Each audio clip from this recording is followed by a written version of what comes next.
YCP అధినేత మాజీ CM YS జగన్పై తీవ్ర ఆరోపణలు చేశారు హోంమంత్రి అనిత. రాజకీయ నేత ముసుగులో ఉన్న నేరస్తుడిని సంచలన వ్యాఖ్యలు చేశారు ఆమె.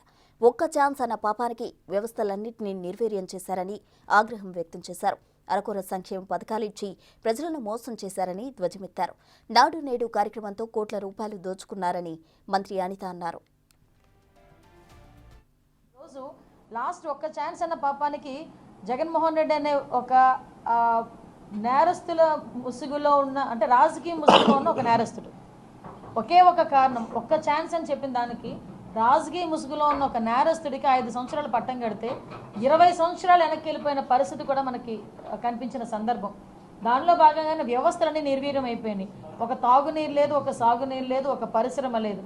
ఏమైనా అంటే నేను సంక్షేమ కార్యక్రమాలు ఇస్తానని చెప్పి అరకొర సంక్షేమ కార్యక్రమాలు ఇవ్వటం, మెయిన్ ఎజెండాగా వ్యక్తిగతంగా కేసులు పెట్టే పరిస్థితి, వాళ్ళ మీద కక్ష సాధింపు చేసే పరిస్థితి, అంటే ఓవరాల్గా టార్గెటెడ్గా కొంతమందిని పెట్టే పరిస్థితులు కనిపించింది. నాకు ఇప్పటికీ అర్థం కాదు ఏంటంటేనండి, లాస్ట్ గవర్నమెంట్లో నాడు నేడు అని చెప్పి భీకరంగా చేసేసాము, స్కూల్స్ అన్నీ కూడా ప్రైవేట్ స్కూల్స్కి ధీటుగా అయిపోయినాయి, అందంగా తయారైపోయినాయి అన్నారు.